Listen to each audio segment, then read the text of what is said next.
মায়ের সেবা শেখানোর জন্য বউকে ভিলেন বানাতে হবে কেন?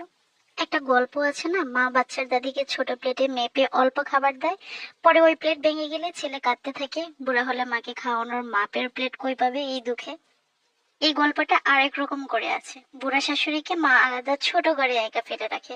তো ছেলে একদিন ছবি আঁকে বড় ঘরের পাশে ছোট একটা ঘর, সেটাই বুড়ো মা থাকবে, দেখে মায়ের বোধোদয় হয়। এই ধরনের গল্প খুব প্রচলিত, বাচ্চাদের মোরাল গল্পের বইয়ে থাকতে দেখছি। এই গল্পগুলো মায়ের মাহাত্ম্য, অসুস্থতার বার্ধক্য সেবার প্রয়োজনীয়তা তুলে ধরা হয়। কিন্তু এসব শেখাতে গিয়ে বউকে বা বাচ্চার মা চরিত্রটিকে খারাপ বানাতে হবে কেন? মায়ের সেবা যেমন প্রয়োজন, স্ত্রীর হক আদায়ও প্রয়োজন। মায়ের সেবায় মাহাত্ম্য বুঝাতে এই গল্পগুলো স্ত্রীকে ছোটদের মনে নেগেটিভ ক্যারেক্টার হিসেবে গেঁথে দিচ্ছেন না তো? আরেকটা ভিডিও দেখলাম, মেসেজটা মোটামুটি এরকম: খালার খোঁজ ঠিকই রাখে, ফুফু অবহেলিত। মানুষ সেখানে খুব আহা উহু দরদ মাখা কন্টেন্ট তৈরি করতে দেখলাম। ফুফুর খোঁজ নেওয়া নিঃসন্দেহেই জরুরি, নিতে হবে, কিন্তু এখানে খালার খোঁজ নেওয়াটা তুলনা করা হচ্ছে কেন? মনে হচ্ছে এটা খুব খারাপ কাজ।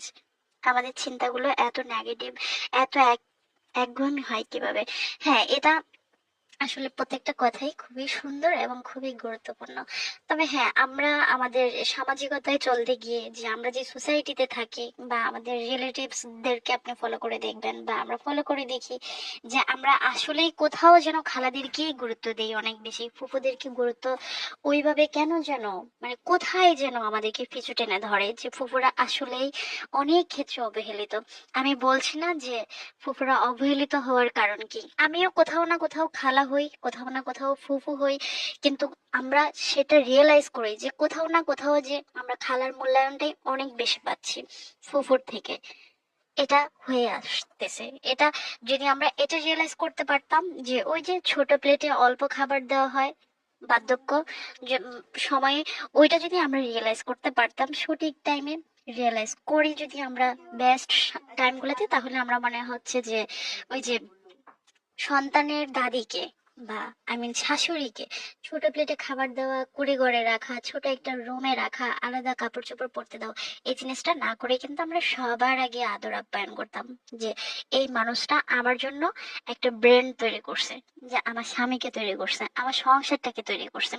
আমরা তো কখনো শাশুড়িকে মানে ওই রকম ভাবেই চিন্তা করি না, যে সে আমার জন্য কতটা ভাগ্য করে তার সন্তানকে আমার জন্য তৈরি করছে। এই জিনিসটা আমরা যতক্ষণ পর্যন্ত রিয়েলাইজ তৈরি করব, আমার মনে হয় যে প্রত্যেকটা শাশুড়ি এক একটা জন্মদাত্রী মা, তারা এক একটা ব্র্যান্ড।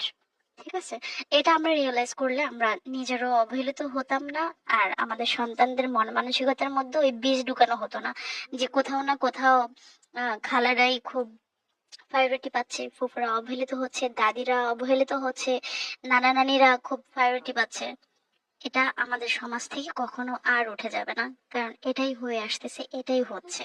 আমরা ওই ছোট প্লেট, কুড়ে ঘর, এগুলো যদি সত্যিই নিজেদেরকে দিয়ে রিয়েলাইজ করতাম, তাহলে পৃথিবী অনেক সুন্দর হতো। সুন্দর থাকুন সকলে।